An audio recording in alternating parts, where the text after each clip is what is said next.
guys, welcome back to my channel. So today's video is going to be how to keep your nose from being extra oily. So this is a new technique that I've tried out recently, as in yesterday, and it worked really well, you guys. It hasn't been something that I've done over time, but yesterday I was so shocked by it. I even got on Snapchat and asked you guys if you wanted me to show you guys, and a lot of you guys said yes because you have issues with your nose being like overproducing a lot of oil, which I personally work and I am there for 8 hours and I'm helping people and I'm walking back and forth, this and the third, and although it's winter, my nose and the center of my forehead is the only place that gets oily.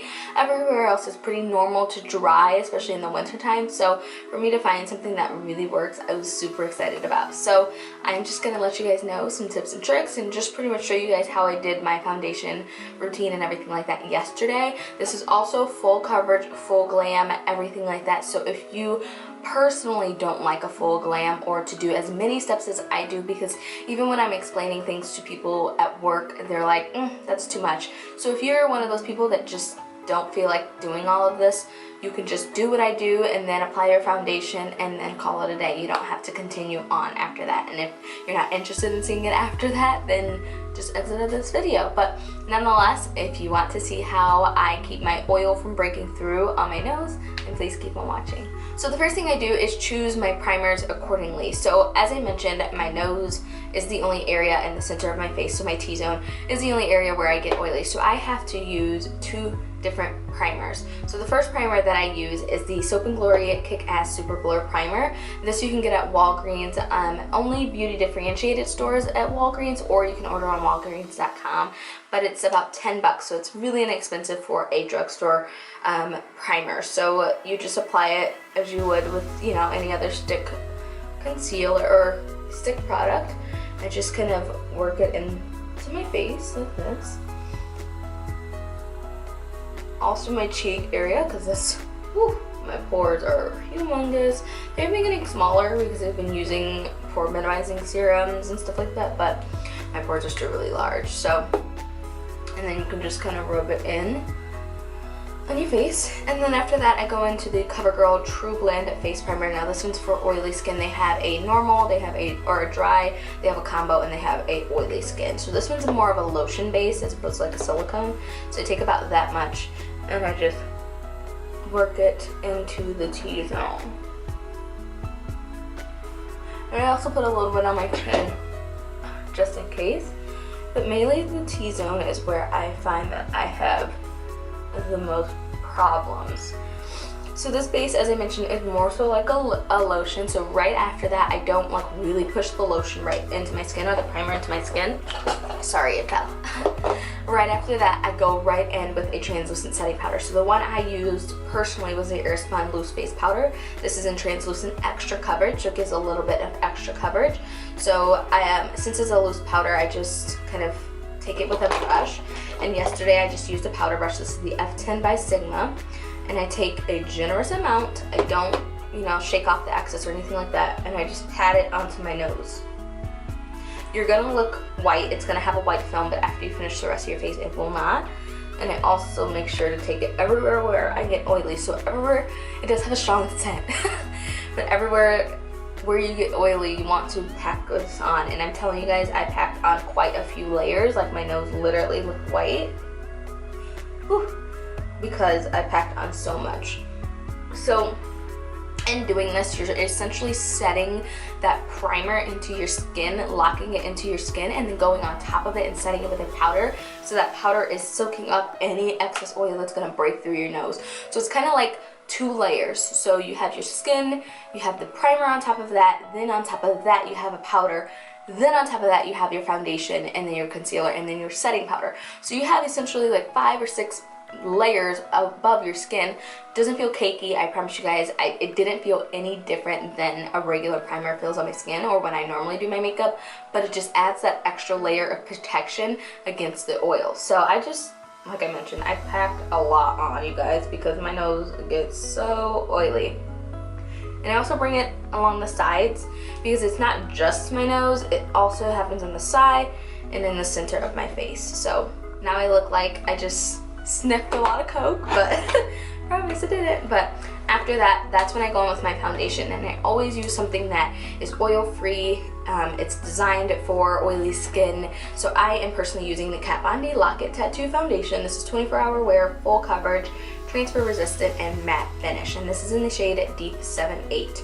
So this is my newer shade, and I usually take about 3 pumps because that's usually enough for my face, and I just dot it right over where I apply my makeup.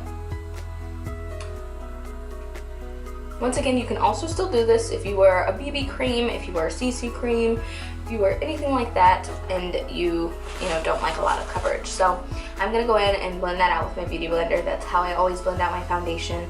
It doesn't make a difference with like the oil breaking through or anything like that. So I'm just gonna take that and pat that into the skin. You should always pat your foundation into the skin unless you want a sheer coverage. But if you want more coverage, you should always pat. Even if you're using like the cosmetic wedge sponges, you should always, always, always pat your makeup in. Because if you're swiping, you're just getting rid of all of that product that you put on your skin.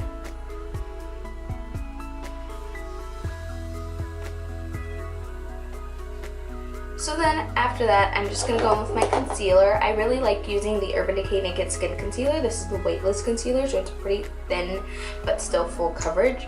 And I just apply it up the side of my nose and under the eye.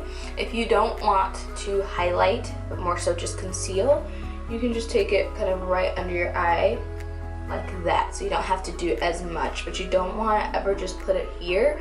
You want to make sure you drag it down just the tiniest bit so it kind of like adds more structure to your face. But by all means, do your makeup however you want to do. I also take it on the bridge of the nose because I am highlighting and contouring the chin, and then I've already hit the Cupid's bow. And then I always do up the side of my nose just to make contouring a little bit easier. So once again, blending that out with my beauty blender. I'm probably gonna skip through this step as far as like on the screen. I'm probably gonna either fast forward or skip through because it's pointless to see, but just gonna blend that out. So for setting powder, I use my Sacha Buttercup setting powder. This is just my all-time favorite. It's brightening. It lasts a long time, although it's pretty expensive. But I always take an excess amount and push it into the skin because I don't like the whole baking trend. The only place that I bake is down the bridge of my nose. So I'll take excess amount of powder and press it right into the skin and pat it into the forehead. So I leave that on my face for quite some time until I'm done with contouring and highlighting my face because it soaks up any excess product. I also take that up the side of the nose as well to further help with contouring.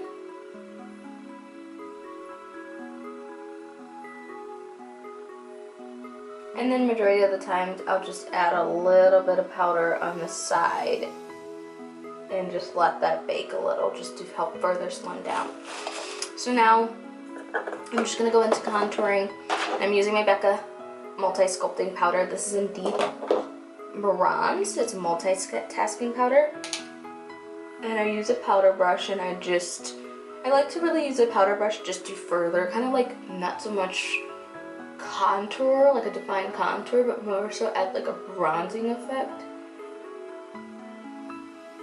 And then add that into the cheekbones. If you can't find where your cheekbone is, the top of the nose down to the corner of your mouth is where you want to target it.